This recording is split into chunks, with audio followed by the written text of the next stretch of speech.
que foram colocados e, posterior, nós iremos retornar aí aos demais parlamentares inscritos.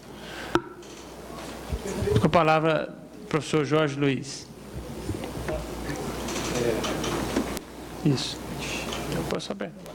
Agora? Bom, eu agradeço muito a possibilidade de retomar a fala, para dizer, inclusive, que fiquei bastante mesmo, sabe, feliz com essa vinda aqui hoje para essa conversa e perceber o quanto realmente esta casa produz aí, tem produzido, mantém a sua tradição no sentido de produzir conhecimento e debates riquíssimos.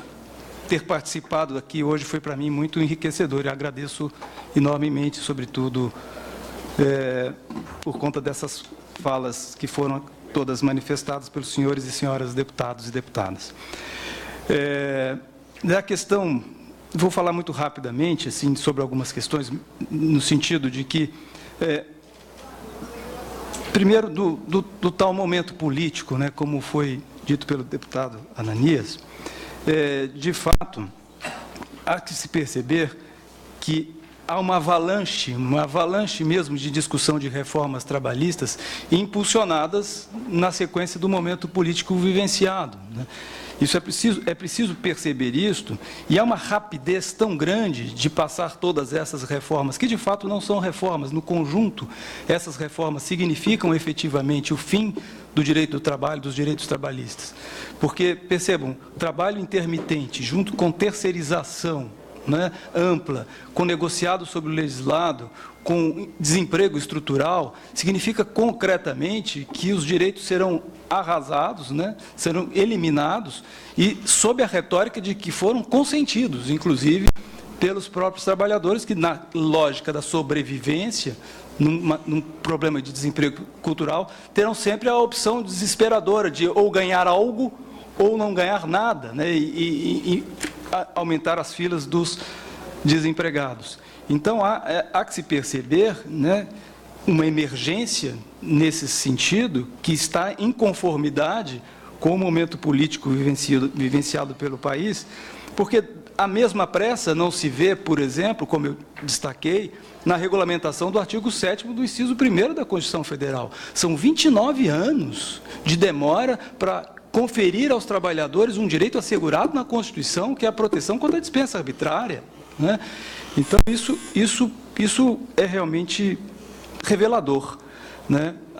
Ao mesmo tempo, como bem disse pela deputada Benedita da Silva, não estamos falando de coisas antigas, né? São coisas novas. Os direitos das empregadas domésticas, eles foram consagrados agora e ainda assim mitigados em 2015 pela Lei Complementar 150. E, de fato, no contexto geral, né, o que se tem mesmo é uma tentativa, porque, percebam, do ponto de vista legislativo, a questão, né, muita justificativa foi posta aqui, a gente precisa regular essa questão, isso aqui, muitos interesses específicos foram postos, né, mas a legislação apresentada, ela é generalizante. Veja, a terceirização que está sendo colocada não é para resolver um problema específico, é generalização de todos os trabalhadores para todas as atividades. Então, não está resolvendo problema específico nenhum, está simplesmente regulando todo o modelo, toda a relação capital e trabalho a partir de um marco, o marco da intermediação da mão de obra, né, que foi o princípio fundamental da existência dos direitos humanos, dos direitos trabalhistas, desde a formação do Tratado de Versalhes de 1919, né, contra a merchandising, contra o trabalho humano considerado como mercadoria de comércio. Nós estamos retomando mesmo um período do século XIX em termos de valores. Então, o que nós devemos pensar, né, é que, como o doutor Chico, deputado Chico de Alencar pergunta, inclusive, a Constituição já não permite a negociação coletiva, e, afinal, o que regula as relações de trabalho é a Constituição para qualquer pessoa ligada ao direito sabe que nenhuma lei de 43 passa por cima da Constituição, né? E a Constituição já não permite a negociação? Claro que permite a negociação, mas permite dentro da lógica daquilo que se estabeleceu como Estado social democrático, ou seja, a melhoria da condição progressiva da classe trabalhadora, porque todo mundo, todas as pessoas, né, na sociedade, todas elas, querem o quê? Melhorar. Ninguém pensa em andar para trás, ninguém quer menos direitos, ninguém quer uma vida pior, né? Todo mundo quer vida melhor, assim também, e legítimo que seja com a classe trabalhadora, e assim se foi consagrado a ela na Constituição de 88. E é uma questão de respeito, inclusive, a esse projeto constitucional dentro do pacto estabelecido na Constituinte de 87. Enfim, é essa percepção que devemos ter, e se, por exemplo, nesse aspecto específico que está sendo tratado aqui, trabalho intermitente, se for para resolver o problema, como o Paulo, né, fica lá falando do problema dos bares e restaurantes. Ninguém está contra os bares e restaurantes, vamos colocar assim, né? Não, mas vamos pensar, se o problema é esse, perceba que nós estamos falando de uma coisa, só que nós estamos discutindo outra.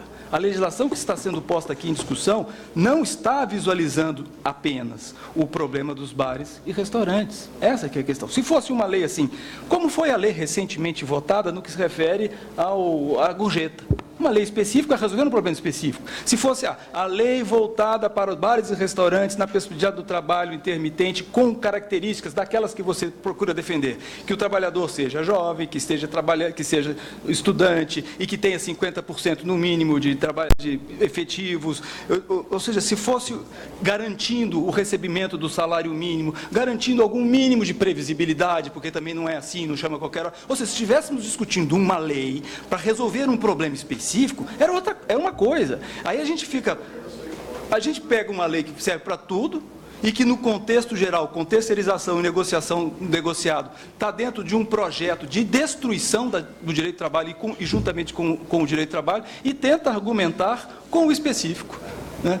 Então, essa que é a questão. E acho que se esse momento aqui hoje, para mim, foi bastante útil, espero que tenha sido, que eu possa ter contribuído de alguma forma, e se for possível avançar em algum aspecto, que se perceba, no que se refere à crítica que está sendo feita também, que não é uma crítica que impede qualquer avanço na legislação trabalhista, é uma crítica que impede a destruição.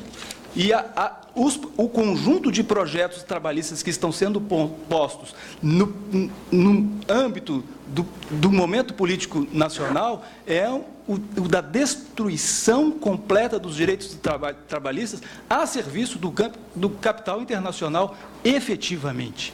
Isso precisa ser dito, então, espero que eu possa ter aqui contribuído de algum modo. Muito obrigado. Obrigado, doutor Jorge Luiz, pela sua participação e a sua vinda a essa